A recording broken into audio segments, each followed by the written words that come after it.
Assalamualaikum warahmatullahi wabarakatuh.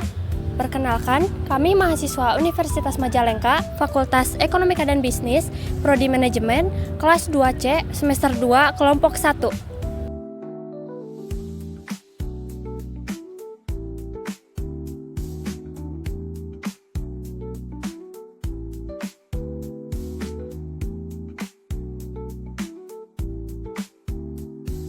Video ini dibuat untuk memenuhi tugas mata kuliah Ekonomi Mikro dengan dosen pengampu Ibu Nita Hernita.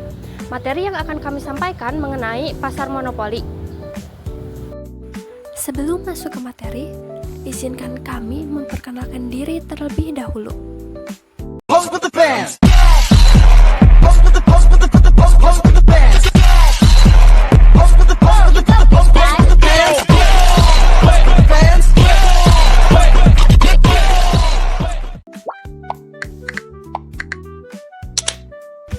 Halo semuanya, selamat datang di video pembelajaran ekonomi.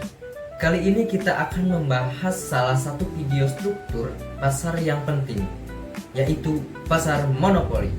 Yuk kita mulai. Nah teman-teman, pasar monopoli adalah struktur pasar yang dimana hanya ada satu penjual atau produsen yang menguasai penawaran barang atau jasa tertentu. Penjual ini memiliki kekuatan besar dalam menentukan harga dan jumlah produksi karena tidak ada pesaing atau barang pengganti yang signifikan. Adapun beberapa ciri-ciri pasar monopoli. Ciri yang pertama yaitu hanya ada satu penjual. Pasar monopoli ditandai dengan adanya satu perusahaan atau pemasok yang menguasai seluruh penawaran. Ciri yang kedua, tidak ada barang substitusi. Konsumen tidak memiliki alternatif lain karena tidak ada barang pengganti yang sebanding. Ciri ketiga, penentu harga atau price marker. Penjual monopoli memiliki kekuatan untuk menentukan harga produk karena tidak ada pesaing, dapat mengontrol harga. Ciri keempat, hambatan masuk tinggi. Perusahaan baru akan mengalami kesulitan untuk memasuki pasar karena adanya hambatan yang kuat seperti hak paten, lisensi, atau sumber daya eksklusif. Dan ciri yang kelima yaitu promosi iklan tidak terlalu penting. Karena tidak adanya persaingan dan konsumen tidak ada pilihan lain, maka promosi iklan tidak terlalu diperlukan. Di dalam pasar monopoli tentunya ada beberapa kelebihan dan kekurangannya. Terlebih dahulu saya akan menjelaskan beberapa kelebihan dalam pasar monopoli, di antaranya 1. Produksi lebih efisien karena skala besar, yang dimana monopoli dapat mencapai skala ekonomi yang lebih besar sehingga biaya produksi per unit menjadi lebih rendah dan mereka dapat melakukan riset dan pengembangan produk dengan lebih efisien. Perusahaan monopoli bisa memanfaatkan fasilitas mereka secara maksimal, misalnya mesin, tenaga kerja, dan bahan baku, sehingga tidak ada sumber daya yang terbuang. Karena biaya produksinya lebih rendah, perusahaan bisa memperoleh laba lebih besar atau bahkan menawarkan harga lebih rendah kepada konsumen tergantung strategi mereka. 2. Harga stabil.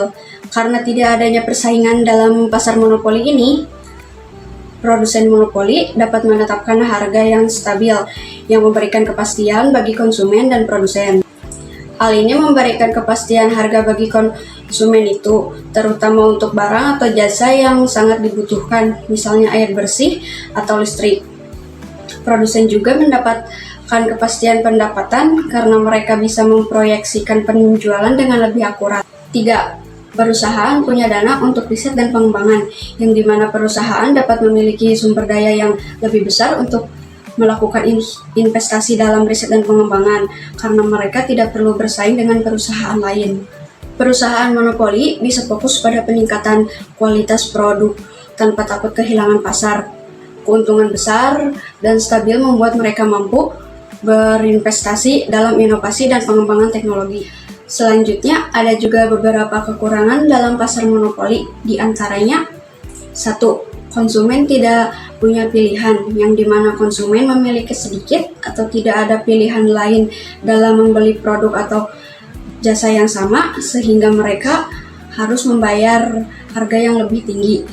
Misal, jika produk yang ditawarkan berkualitas rendah atau harganya tinggi, konsumen tetap harus membelinya karena tidak ada alternatif lain. Kondisi ini menyebabkan ketergantungan konsumen terhadap produsen monopoli yang dapat memengaruhi kepuasan mereka. 2. Harga bisa lebih mahal, yang dimana produsen monopoli ini dapat menetapkan harga yang lebih tinggi karena tidak ada pesaing yang dapat menekan harga. Ini bisa menyebabkan kerugian bagi konsumen, terutama bagi kelompok berpenghasilan rendah yang berdampak oleh kenaikan harga.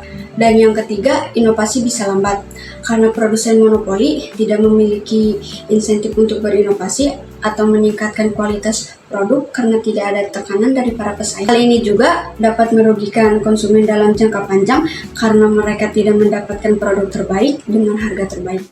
Contoh nyata dari pasar monopoli di Indonesia adalah PLN atau Perusahaan Listrik Negara.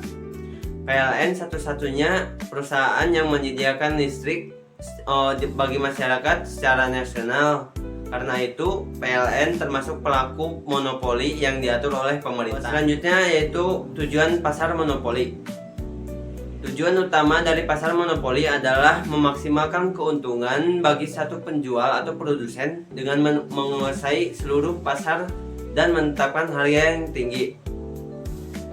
Karena tidak ada lagi kompetisi, perusahaan dapat melakukan inovasi dan efisiensi operasional. Namun juga dapat memberikan kerugian bagi konsumen dan perekonomian jika tidak diawasi dengan baik. Materi selanjutnya tentang intervensi pemerintah. Intervensi pemerintah dalam pasar monopoli adalah langkah yang diambil oleh negara untuk mengendalikan kekuatan pasar yang terlalu besar yang dimiliki oleh suatu perusahaan. Intervensi ini bisa dilakukan melalui berbagai cara, seperti yang pertama, regulasi harga. Pemerintah dapat mengatur harga pasar untuk melindungi konsumen dari harga yang terlalu tinggi yang ditetapkan oleh produsen monopoli. Regulasi harga ini dapat berupa penetapan harga maksimum atau pengenaan pajak untuk mengurangi keuntungan produsen. Yang kedua, subsidi. Pemerintah dapat memberikan subsidi kepada perusahaan-perusahaan yang bersaing dengan monopoli untuk mengurangi biaya produksi dan meningkatkan daya saing mereka. Yang ketiga, undang-undang antitrust. Pemerintah dapat menerapkan undang-undang antitrust untuk mencegah praktik monopoli dan mendorong persaingan yang sehat. Undang-undang ini bertujuan untuk memecah perusahaan besar yang menguasai pasar dan mencegah mereka untuk menciptakan hambatan bagi pemain baru. Selanjutnya, perbandingan antara pasar monopoli dengan pasar persaingan sempurna. Yang pertama, dari jumlah penjual. Di dalam pasar monopoli hanya ada satu penjual atau produsen. Dalam pasar persaingan sempurna, sangat banyak produsen atau penjual. Yang kedua, penetapan harga. Pasar monopoli, penjual memiliki kontrol penuh atas harga, sedangkan pasar persaingan sempurna, harga ditentukan oleh interaksi antara penawaran dan permintaan pasar. Yang ketiga, persaingan. Di dalam pasar monopoli tidak ada persaingan karena hanya ada satu penjual, sedangkan pasar persaingan sempurna, persaingannya sangat ketat karena banyak penjual yang menawarkan produk serupa. Yang terakhir, pilihan konsumen. Pasar monopoli, konsumen memiliki pilihan terbatas jika ada alternatif pengganti yang tersedia. Sedangkan pasar persaingan sempurna memiliki banyak pilihan dan dapat memilih penjual dengan harga terbaik atau produk yang sesuai dengan kebutuhan mereka. Itu dia pembahasan dari kelompok kami kali ini. Semoga bisa menambah wawasan teman-teman semua ya. Jangan lupa like and share kalau videonya bermanfaat. Sampai ketemu di video selanjutnya.